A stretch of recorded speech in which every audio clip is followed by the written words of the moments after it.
Welcome back to the party, where today we are going to learn whatever song you want to learn, so long as you want to learn The Man Who Sold the World by David Bowie, as performed, of course, by Nirvana. This wasn't a direct request, but it's reference sort of to a conversation the Seeker, Dave, and I were having, and I was just hankering to do some Nirvana lately. I know this isn't really Nirvana, but it's sort of Nirvana, so let's get our sort of Nirvana on. All right, first off, this is one of those ones where I found it helpful to have some notes, so you can find this exact sheet of paper on my website, myname.com. There will be a tab called Show Notes, and of course the titles are in secret code, so I consulted my secret code expert, Killian, who you might know from the Zed song, the birthday request from Anthony, and also from the Cut My Toast into Pieces music video. That was ridiculous. And banned in many countries also. There's my claim to fame. Yeah. Anyways, this one will be called The Woman Who Bought a Higgs Boson Particle. Step 1, detune your guitar. That means all the strings go down 1/2 step. That means you got E flat, A flat, D flat, G flat, B flat, E flat. If you don't know how to do that, there will be a handy dandy link in the description with a step-by-step tutorial on that. So we'll wait. Okay, we're back. Great. The oh-so-familiar intro riff, which is going to be... By the way, David Bowie plays it in standard tuning.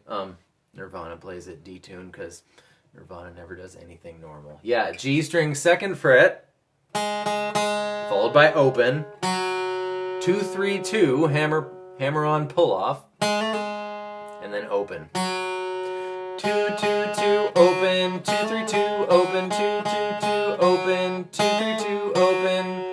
And that's it. That's all there is to say about that. It's over and over again. The only little detail I could add is that a pull-off is more than just lifting your finger up. You want to make it like a little mini pluck with your middle, or whatever fingers you're using, but with my middle finger here. So if you could practice it this way, if you're just start with pointer finger 2, middle finger 3, and just give it a little pluck with your middle finger. Augmented, of course, by the fact that the string's already making noise.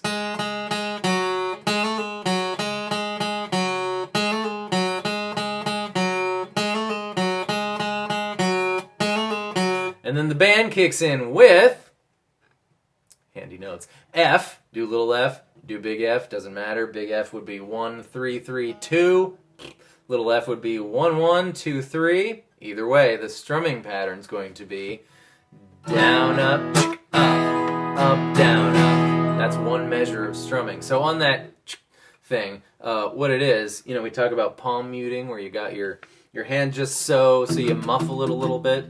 Well, this is not muffled, but totally muted. So it's like at the instant you strum, your hand also totally mutes all the strings. So you don't want to be careful about where you are. You want to be smack right where you're strumming normally. So down, up, up, down, up, down, up, up, down, up, and 1 D minor, the oft neglected chord that nobody ever remembers. E1, G2, B3. Weep fast up on the... And then we're into the verse. Ready? Follow along. Same strumming pattern. A.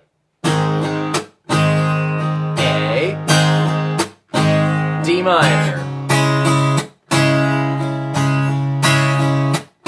A.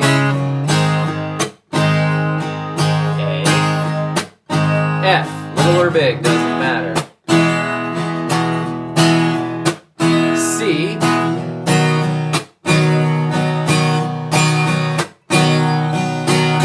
Now, we were dealing with sets of 2 4-beat measures, right? So 8 beats per chord, or 4 beats per measure. But then on the next chord, which is an A here, after the C, there's 6 beats of it. So 1, 2, 3, 4, 5, 6. For whatever reason, who knows? Not me. I think David Bowie just had some extra syllables to say, and so he added 2 extra beats to the A, or chopped off 2 beats from the next A, whichever way you want to think about it. Doesn't matter. And then we play a D minor. So that line was C.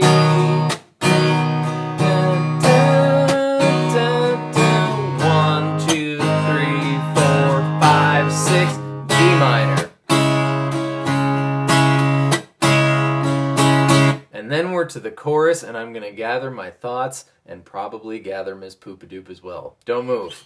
All right, we talked about it and we decided that I should show you on the guitar and then Miss Poopadoop should show you conceptually what's going on here. But what we're doing is a couple of scales, of course, and it goes, well, you can follow along. It goes C, C, C, F, followed by a C sharp chord.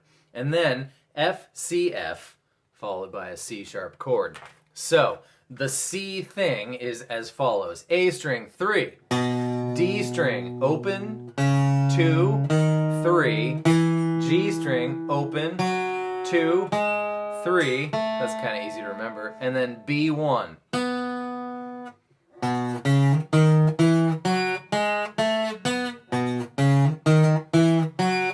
Who knows? Not me.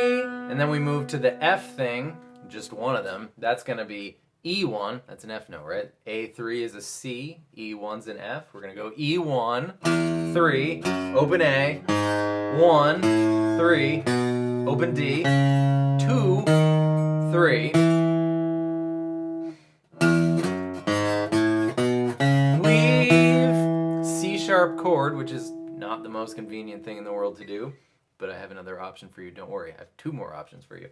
A4, D, G, B, 6. So the ring finger is the here, not the pointer finger. We've never lost control. Back to the F thing.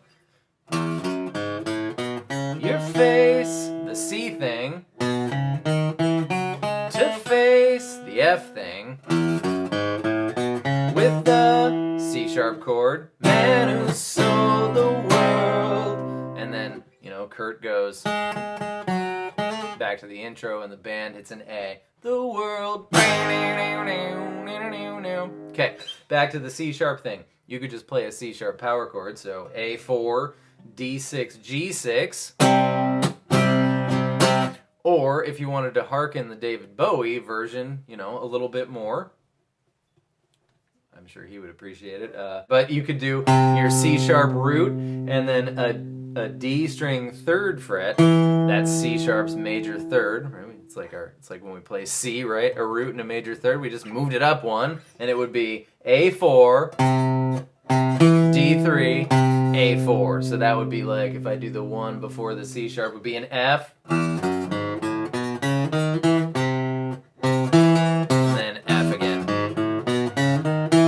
So those are your options there, and now I'm going to turn it over to Miss Poopadoop to explain to you what is going on with those scale thingies.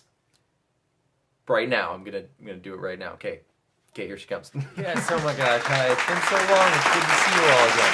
Okay, when we do the C thing, it may seem as if we're playing a C major scale, and we really almost are. Here's our C major scale, but there's just one problem. That G string 3rd fret is not a B. It's a B flat. So no dice. It's not a C major scale. There is a scale that's exactly the same as the C major scale, except with a B flat instead of a B. And guess what? It just happens to be the F scale, which is exactly what we're doing when we play the F thing. So if you were to play the F scale, except start at C instead, you would have the following. C, D, E, F, G, A, B flat, C, which is what you're doing when you play the C thing. That has a fancy name. It's called the C Mixolydian scale. So bust that out at your next party, and you're welcome. Back to you, Ryan.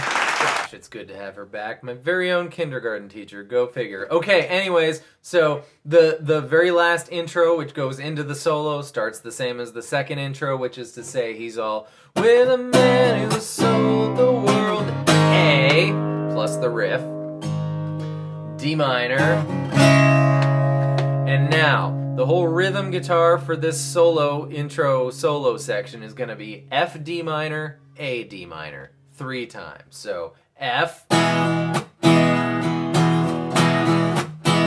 minor, A, D minor. Okay, now just to cue up we're gonna do the he's moving up and down the G string for the solo. It's a pretty simple and fun thing to do, but we're gonna cue it up. I'm gonna hum the first set of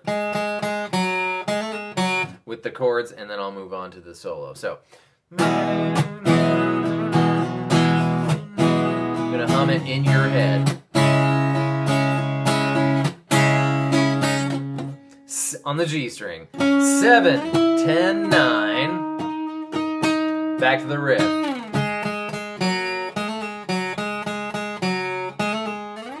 10, 9, 7,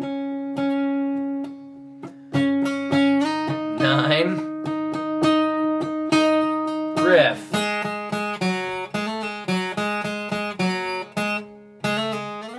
I guess you just do it again, don't you? 10, 9, 7, all on the G string. Back up to 9, and then the riff.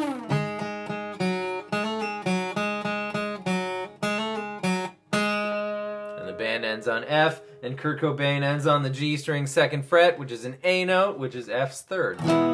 Just so you know. All right, David, I've never ever dedicated anything to you, but we've had oh so many conversations. So thank you, friend, for being here, and thank you, friend, for being here. And I will see you next time with more stuff. I hope that was helpful. Goodbye.